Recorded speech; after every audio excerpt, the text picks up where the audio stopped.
Hello everyone. Welcome to the MCQ session of the Daily Current Affairs Analysis.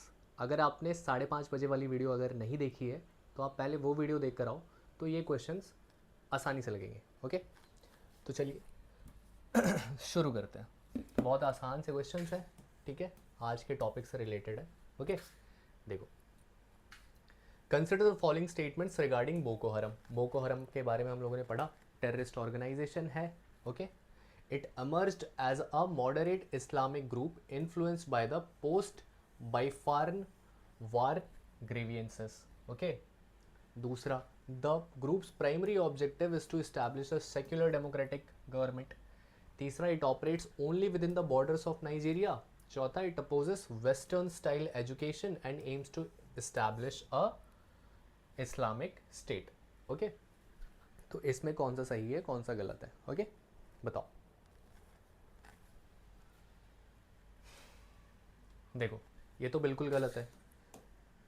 ये Nigeria के near by borders पे भी, okay, near by countries पर भी active है Boko Haram. ठीक है, okay. The groups primary objective is to establish a secular democratic government. बिल्कुल नहीं. Okay, it opposes western style education. Okay, ये सही है कि वेस्टर्न स्टाइल एजुकेशन को वो बिल्कुल वहाँ पर आने नहीं देना चाहते. ओके, पहला, it emerge as a moderate Islamic group, ये सही है. ठीक है, it emerge as a moderate Islamic group. Okay, तो correct option here is B 1 and 4. Okay, B 1 and 4 only. ठीक है, देखो, the groups name itself means western education is forbidden. Boko Haram का, ठीक है, बोको हरम का मतलब ही यही है कि वेस्टर्न एजुकेशन इज फॉरबिडन.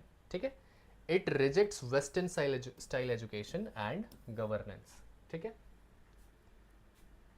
ठीक है, मल्टीपल बॉर्डर्स पे एक्टिव है. ठीक है, इट अपोजेस सेक्युलर डेमोक्रेसी को अपोज करता है. ठीक है, हम लोगों ने देख लिया ये सब 5:30 बजे. ओके, अब देखो ग्लोबल फॉरेस्ट वॉच का question. Okay, everything is fine. या देखो, with reference to the Global Forest Watch 2024 report and forest monitoring in India, consider the following statements. पहला है, Global Forest Watch is developed by the United Nations Environment Development Program. दूसरा, the platform uses the satellite imagery and analytics to track forest fires and tree cover loss in real time. ठीक है. तीसरा है, the Global Forest Watch 2024 report highlights the consistent forest improvement in India since 2001. चौथा, the platform is an open source tool developed by US based organisation. तो इसमें से कौन से सही है, कौन से गलत है, पहले तो ये देख लो. ठीक है, global forest was developed by UNEP, गलत. ठीक है, किसने डेवलप किया है? वर्ल्ड रिसोर्स इंस्टीट्यूट ने डेवलप किया है. ठीक है, the platform use satellite imagery and analytics. ठीक है, ये बिल्कुल सही है.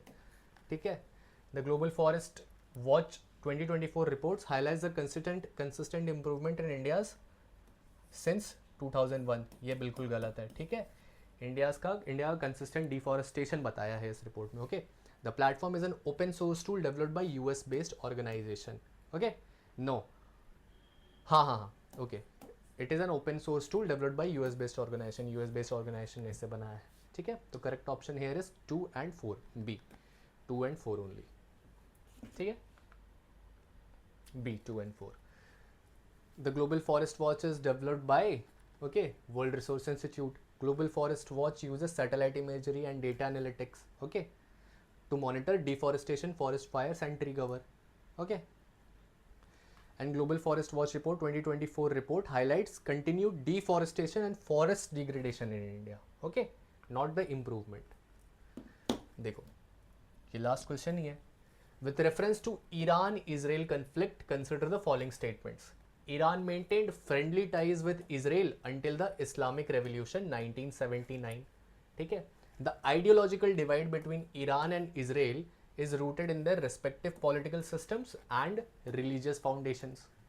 ठीक है, Israel follows doctrine of Velayat Faqih, okay, while Iran is a secular democratic republic.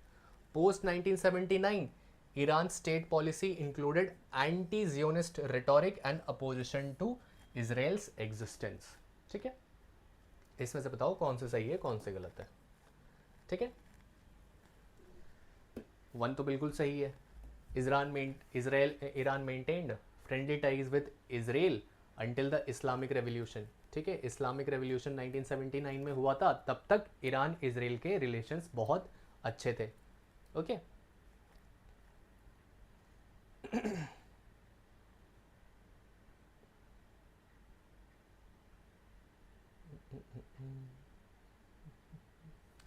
अब देखो, the ideological divide between Iran and Israel is rooted in their respective political system and religious foundations.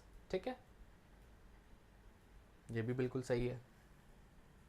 Okay नहीं, political system नहीं है reason. Okay 2 is wrong.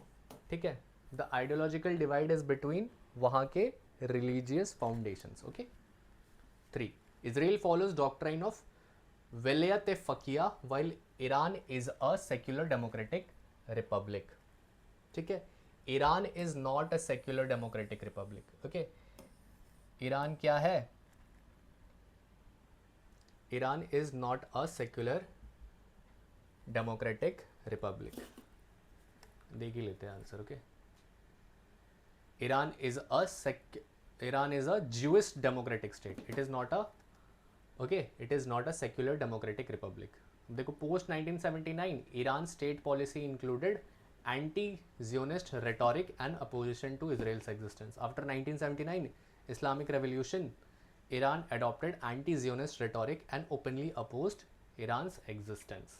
ठीक है, तो correct option यहाँ पे क्या है? 1, 2 and 4. ओके ठीक है, इस्लामिक रेवोल्यूशन 1979 तक रिलेशंस अच्छे थे. ठीक है, आइडियोलॉजिकल डिवाइड देखो, पॉलिटिकल सिस्टम भी था एंड रिलीजियस फाउंडेशन भी था. ओके एंड 1979 के बाद ईरान ने अपने पॉलिसी में इंक्लूड कर दिया anti Zionist rhetoric and opposition to Israel existence. Israel के एग्जिस्टेंस पर ही ईरान ने क्वेश्चंस खड़े कर दिए. Okay, so that's it for today. Thank you very much for watching. See you tomorrow.